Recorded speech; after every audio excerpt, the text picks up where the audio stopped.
পাত্র নির্বাচনের ক্ষেত্রে মেয়ের বাবা হিসেবে পাত্রের কোন কোন দিক লক্ষ্য করা জরুরি? অনেক মানুষ পাত্র নির্বাচনের ক্ষেত্রে সর্বপ্রথম দেখে পাত্র সম্পদশালী কিনা। অনেক প্রসিদ্ধ বুজুর্গ আলেমকেও এমন করতে দেখা যায়। এ ব্যাপারে আপনার মন্তব্য জানতে চাই। দেখুন, পাত্রের সম্পদ আছে কি, বিশেষ করে সেটা পাত্রীকে আপনার ভরণ-পোষণ দেওয়ার জন্য তার উপযুক্ততা প্রমাণ করে কিনা, এতটুকু তার অর্থনৈতিক সক্ষমতা নিরূপণ করাটা দোষের কোনো বিষয় নয়। কিন্তু যদি শুধুমাত্র টাকাটাকেই অগ্রাধিকার দেওয়া হয় এবং ওইটা দেখেই শুধু বিয়ে দেওয়া হয়, তাহলে সেক্ষেত্রে সেটা অবশ্যই ত্রুটিপূর্ণ বিষয়। একজন ইমানদারের যে দৃষ্টিভঙ্গি, সেটি এমনটি হওয়া উচিত নয়। এক্ষেত্রে আপনি যেমনটি বললেন যে কোনো বুজুর্গ আলেমকে এমন করতে দেখেছেন।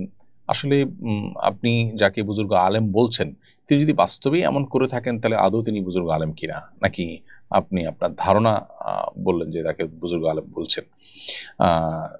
মূলত নবী করিম সাল্লাল্লাহু আলাইহি ওয়াসাল্লামের প্রসিদ্ধ যে হাদিস আছে, সেই হাদিস আমাদের সামনে রয়েছে। তিনি বলেছেন যে তুনকাহুল মারআতু লিআরবা', সাধারণত 4টি বিষয় দেখে মেয়েদেরকে বিয়ে করা হয়।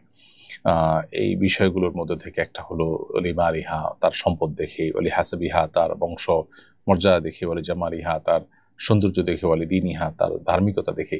ওই যে বলেছেন ফাসবার বিজাতিদ দ্বীন, তো তোমরা ধার্মিকতা দেখে বিয়ে করে তোমরা সফল হওয়ার চেষ্টা করবে। এই যে ধার্মিকতাকে অগ্রাধিকার দিয়ে নবী সাল্লাল্লাহু আলাইহি ওয়াসাল্লাম বিয়ে করতে বলেছেন, এখান থেকে পরিষ্কারভাবে বোঝা যায় যে অন্য সব দিক দিয়ে কম্প্রোমাইজ করা হলেও ধার্মিকতায় কম্প্রোমাইজ করা উচিত না, এবং এটাকে সবচেয়ে আগে এবং সবচেয়ে গুরুত্বের সাথে দেখা উচিত, টাকা পয়সাকে নয়।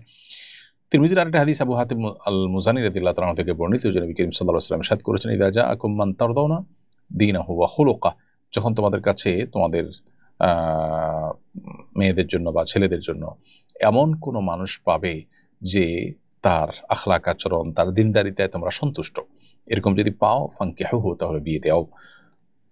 এই যে দিনদারিতা এবং আখলাকে যদি কেউ ভালো হয়, তাহলে সেক্ষেত্রে তাকে অগ্রাধিকার দিতে বলা হয়েছে। এখান থেকে বোঝা যায় যে মানুষের ব্যক্তিত্ব, মানুষের আমল, মানুষের তাকওয়া, মানুষের দিনদারিতা, ধার্মিকতা, এগুলো বেশি খোঁজা উচিত বিবাহ শাদীতে, যেটা আজকাল খুব একটা খোঁজা হয় না। এগুলোকেই সেকেন্ডারি অথবা আরো পরবর্তী লেভেলের জিনিস মনে করা হয় এবং সবচেয়ে গুরুত্ব দেওয়া হয় টাকাকে। হ্যাঁ, আবারও বলছি, এতটুকু টাকা তো অবশ্যই দেখতে হবে যে এই পাত্র পাত্রীকে ভরণ পোষণের ব্যবস্থা তার স্ট্যাটাস দিতে পারবে কিনা, সেটা দেখাটা দোষণীয় কোনো বিষয় নয়।